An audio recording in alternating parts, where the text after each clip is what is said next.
보수와 진보를 나누는 기준이 간단해. 다른 게 없어. 뭐냐? 고향이 어디냐야. 이게 아주 유치하고 치사찬란한 그런 분류인데 이것들이 지금도 통하고 있어요.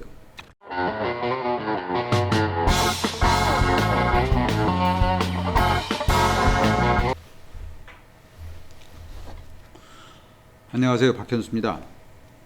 여러분들은 보수와 진보를 어떻게 구분하세요? 어떤 기준으로 나눕니까? 유럽이나 미국 같은 서구에서는 보통 이런 기준으로 나눕니다. 본인의 가치관, 신념, 그 다음에 이제 자산 상태, 그 다음에 학력, 뭐 이런 것들로 이렇게 해서 보수와 진보를 나누고 있습니다. 근데 한국에서는 어떨까요? 한국에서도 본인의 가치관, 자산, 신념, 뭐 이념 뭐 이런 것들로 보수와 진보를 나눌까요? 그렇게 할 거라고 보십니까? 저는 아니라고 생각합니다. 왜 아니냐? 한국에서는 말이죠. 보수와 진보를 나누는 기준이 간단해. 다른 게 없어. 뭐냐? 고향이 어디냐야. 고향이 경상도야? 그럼 넌 보수네. 내 대구야? 야, 너는 강경 보수네. 뭐 이렇게 되는 거야? 당신은 고향이 어디야? 아, 전라도야? 진보네.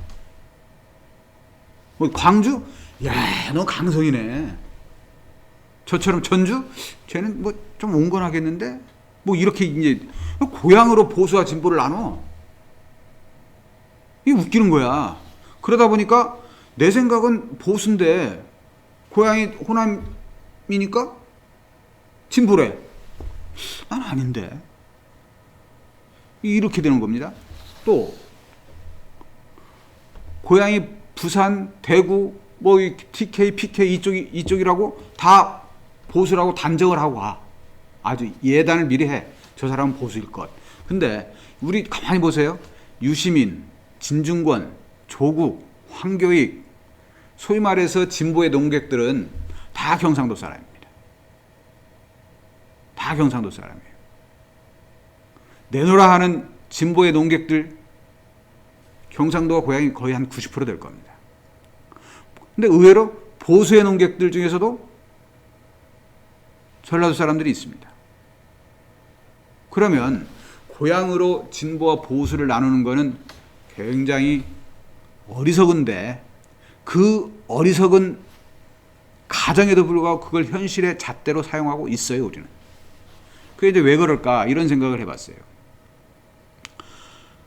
한국 정당, 근대 정당의 뿌리가 한민당이라고 지난번에 한번 말씀드렸던 것 같은데 한민당은 호남의 지주계급 출신들이 중심이 되어서 만든 정당입니다.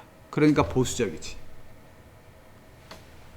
지주들은 가진 게 많아요. 자기 거 이루면 안 돼. 그러니까 현 상태를 유지하면서 조금씩 달라지는 그런 걸 선호해. 한꺼번에 뒤집는 거. 이거 아주 불편하거든. 이 사람들이 한민당을 만들었고 이게 이제 계속해서 한국 정당사에서 야당의 줄기를 형성해 옵니다. 그 야당의 줄기를 형성해 왔는데 조선시대 그 다음에 한일 합방해서 일본이 우리나라를 강점했을 때 이때까지 사실 그 지역적인 그 차이가 별로 없었어요. 따져보면 고려 왕건의 훈요 10조에서 차령산맥 이남 사람 등용하지 말라 뭐 이런 이야기 했다는데 그게 차령산맥이면 충청도까지 다 포함이 돼. 근데 상식적으로 그렇게 많은 지역을 다 빼고 나서 정치하기는 굉장히 어렵거든. 그렇잖아요. 국토에 지가 가진 땅의 절반 이상을 버려야 되는데 그게 되겠어요? 말이 안 되는 이야기인데 어쨌건 뭐 그런 이야기가 있었다고 치고 그리고 쭉 내려옵니다. 내려와서 조선시대가 왔죠. 조선시대는 어땠습니까? 함경도, 평안도 북쪽 사람들을 차별했어요. 즉 어느 시대에서나 내재적 그 나라 안에서 내재적 식민지가 조금씩 있었던 거야. 그것이 조선시대에는 함경도, 평안도, 북방이었고 해방 후에 쭉 내려올 때는 크게 이제 불만들이 없이 잘 내려왔는데 군사정권이 들어오고 하면서 이게 지역 감정을 슬슬 조장을 하기 시작하죠. 그러면서 전라도의 김대중, 경상도의 박정희 뭐 이런 식, 경상도의 전두환 이런 식, 경상도의 김영삼 이렇게 이제 가는 겁니다. 그러다 보니까 호남에서는 정권을 못 잡아. 억울하거든. 어떻게 한번 잡아봤으면 좋겠는데. 이런 것들이 계속 이어지다 보니까 자연스럽게 진보 쪽, 그 정권에 반대하니까 진보다 뭐 이런 식이 돼가지고 진보 쪽으로 흘러가 버렸어요. 그러다 보니까 거기에 사는 사람들은 자기는 진보가 아니야. 아까 말씀드렸지만 경상도에서 진짜 그 진보 농객들이 많습니다. 이 사람들도 자기는 보수가 아니야. 그런데 사람들은 당연히 보수일 거다. 저기는 당연히 진보일 거다. 이렇게 생각을 하고 단정을 합니다.